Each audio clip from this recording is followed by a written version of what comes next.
CMR shopping mall Dasara ధమాకా offers అద్భుతమైన offers తో పాటు అబ్బురుపరిచే స్పాట్ గిఫ్ట్స్. దారుణమైన బ్రేకింగ్ ఇది. యాక్చువల్లీ అసలు మనుషుల విలువలు లేకుండా పోయినాయి, లేకపోతే అసలు కడుపున పుట్టిన పిల్లలు కూడా ఇంత దారుణంగా వ్యవహరిస్తున్నారు అని అంటే ఎవరు నమ్మే పరిస్థితులు లేరు. లేదంటే ఇక కలియుగం ఏం చేస్తాం అనేటటువంటి పరిస్థితి వచ్చేసింది. ఎందుకంటే ఈ సంఘటన విన్న తర్వాత కూడా ఎవరికైనా సరే అదే అనిపిస్తుంది. యాక్చువల్లీ ఇది జనగామ జిల్లాలో జరిగినటువంటి సంఘటన.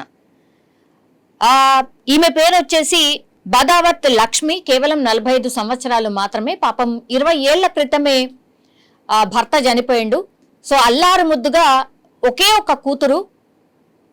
ఆమెను అల్లారు ముద్దుగా పెంచడమే కాకుండా చదివించడం ఇదంతా చేసింది. ఆ తర్వాత 5 ఏళ్ల క్రితం కూడా నేను ప్రేమించానమ్మా ఒక వ్యక్తిని, అతన్నే పెళ్లి చేసుకుంటాను అని అంటే ఉన్నది ఒకే కూతురు కాబట్టి కాదనలేక ఆమె మనసు నొచ్చుకున్నా ఇవ్వడం ఇష్టం లేకపోయినా ఆమె ప్రేమించింది కాబట్టి ఉన్నది ఒకే ఒక బిడ్డ కాబట్టి కోరుకున్న అతనితోనే మ్యారేజ్ కూడా చేసింది. కట్న కానుకలు కూడా బానే ఇచ్చింది. అంటే ఆమెకు ఉన్నంతలో బానే ఇచ్చింది. ఆమెకున్నది ఒకే ఒక ఎకరం, అందులో నుంచి 20 గుంటలు బిడ్డ పేరు మీద రాయడమే కాకుండా ఈ ఖర్చులు ఏవైతే ఉంటాయో పెళ్లి ఖర్చులు, అట్లాగే 9 తులాల బంగారం కావచ్చు, లేదంటే డబ్బుల రూపంలో కావచ్చు, అవన్నీ కూడా ఆమెకు కట్న కానుకల రూపంలో బానే ఇచ్చింది. 5 ఏళ్ల పాటు బానే ఉంది. కానీ ఇప్పుడు తల్లి పేరు మీద ఇంకా 20 గుంటలు ఉన్నాయి. అంటే 1/2 ఎకరం బిడ్డకి ఇచ్చేసింది. ఆ తర్వాత 1/2 ఎకరం ఆమె ఎట్లా బతకాలి, మళ్ళీ తదనంతరం లేదంటే తను బతకాలంటే కూడా ఆమెకున్నది ఒకే ఒక ఆధారం ఆ 20 గుంటలు మాత్రమే. దాన్ని సాగు చేసుకుంటూ అట్లాగే పక్కన ఎవరైనా పిలిస్తే కూలీ నాలి చేస్తూ ఆమె కష్టం మీద ఆమె బతుకుతున్నటువంటి పరిస్థితి. ఈ నేపథ్యంలోనే ఈ ఎవరైతే ఒక్కగానొక్క కూతురు ఉన్నారో కూతురు పేరు వచ్చేసి సంగీత, అట్లాగే వాళ్ళ అల్లుడి పేరు వచ్చేసి వీరన్న. సో వీళ్ళిద్దరికి ఇప్పుడు వాళ్ళ తల్లి దగ్గర ఉన్నటువంటి భూమి 20 గుంటలు ఏదైతే ఉందో ఎట్లయినా సరే ఏమైనా సరే ఆ 20 గుంటలు కూడా మాకే కావాలి, ఇప్పుడే ఇచ్చేసేయాలి, నీ తదనంతరం కాదు, మాకు ఇప్పుడే కావాలి అనేటువంటిది తరచుగా ఒక 2-3 సార్లు వాళ్ళ తల్లి దగ్గరికి వచ్చి కొట్లాడడం ఇదంతా కూడా చేసింది. ఉన్నది ఒక్కగానొక్క కూతురు, నువ్వు కాయ కష్టం చేసుకొని నువ్వు సంపాదించుకొని బతకాలి, కానీ తల్లి మీ మీద ఇంకా ఆధారపడతలేదు కదా, ఆమెకిచ్చి ఆమెనే బతుకుతుంది, అప్పుడో ఇప్పుడో ఏమన్నా పంట వండితే కూడా మీకే ఇస్తుంది, ఆ తర్వాత కూడా చేతగానప్పుడు మరి ఇది కూడా లేకపోతే ఈ మధ్య కాలంలో మనం చూస్తున్నాం కదా, అందుకే ఓల్డేజ్ హోమ్స్ భయంకరంగా వెలుస్తున్నాయి, మనకు తెలిసిందే కదా, ఆ పరిస్థితే వస్తుంది. సో నాకు ఆ పరిస్థితి రావద్దు కాబట్టి 20 గుంటలు నా దగ్గర ఉంచుకోవాలని చాలా తెలివిగా ఆలోచించింది లక్ష్మి.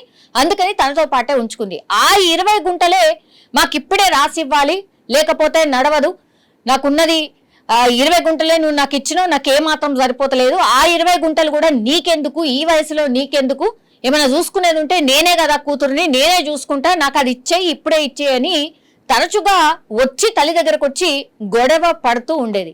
ఆ పక్కన చుట్టుపక్కల వాళ్ళు ఇళ్ళ వాళ్ళు ఎవరైతే ఉంటారో వాళ్ళు, అట్లాగే ఆమె సింగిల్ పేరెంట్, ఆమెకు తండ్రి ఉన్నాడు అంతే. ఆ తర్వాత మిగతా చుట్టుపక్కల వాళ్ళు ఎవరైతే ఉంటారో వాళ్లకు తరచుగా ఈ విషయాన్ని కూడా చెప్పింది లక్ష్మి. ఇట్లా నా బిడ్డ తరచుగా నా మీద ఒత్తిడి తెస్తుంది, ఆ 20 గుంటలు కూడా రాసి ఇవ్వమంటుందంటే వాళ్ళు కూడా ఏం చెప్పారు, దయచేసి రాసివ్వకు, ఇప్పుడే ఈమె ఇంత ఒత్తిడి చేస్తోంది, నిన్ను ఇంత సతాయిస్తుంది, ఆ తర్వాత మాత్రం నీ మాట కూడా వినదు, నిన్ను పట్టించుకోదు, ఆ 20 గుంటలు నీ దగ్గరనే పెట్టుకో, ఎంత ఒత్తిడి తెచ్చినా నీ దగ్గరనే పెట్టుకో అని వాళ్ళు కరాఖండిగా చెప్పారు. అదే మాట లక్ష్మి కూడా తన కూతురికి చెప్తోంది.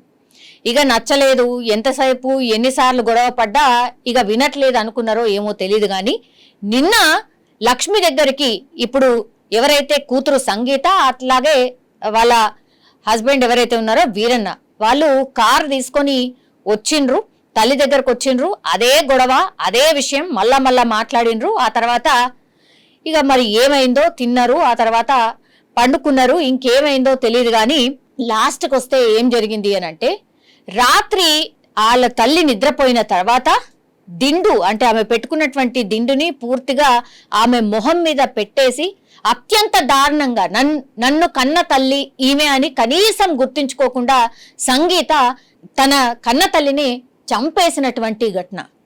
ఎంత దారుణం! అల్లుడేదో వేశాడో, అల్లుడు ఏదో పరాయివాడో బయట నుంచి వచ్చాడు కాబట్టి ఆయనకు తెలియదు. కానీ నువ్వు ఉన్న ఒకదాని ఒకటి ఆ తర్వాత అల్లారు ముద్దుగా నిన్ను పెంచుకుంది, నువ్వు తప్ప వేరే లోకమే లేదు, ఇంకెవరూ లేరు తనకి. అట్లాంటి కన్న తల్లిని కూతురు చంపేసింది. ఆ తర్వాత ఈ విజువల్లో మనకు స్పష్టంగా కనిపిస్తుంది, ఏమీ తెలియనట్టుగా తల్లి మృతదేహం మీద పడి ఏడవడం స్టార్ట్ చేసింది. చుట్టుపక్కల వాళ్ళందరూ వచ్చిండ్రు. పొద్దున లేసేసరికి తల్లి చనిపోయిందన్న విషయం ఎలా బయటపడింది అని అంటే ఈమె అంతా రాత్రిపూట అంతా చేసేసి తర్వాత వాళ్ళ ఇంటికి వెళ్ళిపోయిండ్రు. పొద్దున లేసి ఎంతకీ డోర్ తీయట్లేదు అని చుట్టుపక్కల వాళ్ళు పిలిస్తే కూడా డోర్ తీయట్లేదు. దీంతో అనుమానం వచ్చింది, పోలీసులకు సమాచారం ఇచ్చిండ్రు. ఇచ్చేసరికి పోలీసులు అక్కడికి చేరుకునేసరికి అక్కడ తల్లి చనిపోయి పడినటువంటి పరిస్థితి ఉంది. దీంతో వీళ్ళందరూ చూసి మళ్ళా వాళ్ళ బిడ్డకి ఫోన్ చేస్తే గానీ నాకు విషయం తెలియదు అన్నట్టుగా యాక్ట్ చేస్తూ వచ్చి రాగానే కన్న తల్లి శవం మీద పడి ఏడుస్తూ అసలు నాకేమీ తెలీదు అన్నట్టుగా యాక్ట్ చేస్తూ ఆ బిడ్డ యాక్టింగ్ చూసినటువంటి వాళ్ళు మాత్రం అసలు ఏంది ఇంత ఘోరంగా, ఇట్లా కన్న బిడ్డలే ఇట్లా తయారవుతుండ్రా, కొడుకులంటే పట్టించుకోరు అనుకుంటే ఇప్పుడు కూతుర్లు కూడా ఇంత డేంజర్గా ఇంత ఘోరంగా తయారయ్యారా అనేది అతిపెద్ద చర్చ. దీంతో చుట్టుపక్కల వాళ్ళే కాదు, ఈ ఇన్సిడెంట్ చూసిన వాళ్ళందరూ కూడా ఆశ్చర్యపోతున్నారు. అట్లాగే ఇంకా తెలుసు కదా, ఈ యాక్టింగ్ చూసిన తర్వాత సంగీతను తిట్టని వాళ్ళు అంటూ లేరు. ఏం తక్కువ చేసింది, ఇంత భయంకరంగా కన్న తల్లిని చంపాల్సిన అవసరం ఏముంది? 20 గుంటల భూమి నీదే కదా, కన్న తల్లి తదనంతరం నీకే చెందుతుంది కదా, అయినా సరే నువ్వు ఇంత క్రూరంగా కన్న తల్లిని చంపడం ఏంటి అంటూ కూడా వీళ్ళందరూ ప్రశ్నించడం. అనుమానం ఎక్కడొచ్చింది అని అంటే యాక్చువల్లీ తరచుగా ఈమె గొడవ పడుతుంది కాబట్టి ఈమెనే చంపి ఉంటుంది అని అనుమానపడ్డారు. ఆ తర్వాత నిన్ననే వాళ్ళు వచ్చి వెళ్ళిండ్రు కాబట్టి అదొక అనుమానం. అట్లాగే మెడ దగ్గర అండ్ ఈ మొహం మీద కూడా కొంత ఘాట్లు ఉన్నాయి కాబట్టి ఇక్కడ అనుమానం వ్యక్తం చేసిండ్రు స్థానికులు. ఆ స్థానికులు చేసిన ఫిర్యాదుతోనే పోలీసులు విచారణ చేసినప్పుడు ఇదంతా నిజాలన్నీ వాళ్ళ స్థాయిలో వాళ్ళు విచారణ చేసినప్పుడు నేనే చంపాను నా కన్న తల్లిని అని ఈ కూతురు ఒప్పుకోవడం జరిగింది. దీంతో ఆల్రెడీ అంటే గొడవ పడుతున్నారు కాబట్టి ఆమె మీదనే డౌట్ ఉండే, లాస్ట్కి వస్తే ఎంత యాక్టింగ్ చేసినా కన్న తల్లి మీద పడి ఏడ్చినా సరే లాస్ట్కి వస్తే పోలీసులు తమ విచారణలో ఇప్పుడు బిడ్డనే కన్న తల్లిని చంపేసింది అనేటువంటి ఘటన ఇప్పుడు జనగామ జిల్లాల్ని ఒక రకంగా షేక్ చేస్తోంది అనుకోవచ్చు. కానీ అత్యంత దారుణమైనటువంటి సంఘటన. ఈ సంఘటన విన్న వాళ్ళైనా లేకపోతే చూసిన వాళ్ళైనా మరీ అసలు కన్న బిడ్డలే ఇంత భయంకరంగా ఎట్లా తయారవుతున్నారు అనేది కూడా మాట్లాడుకుంటున్నటువంటి పరిస్థితి.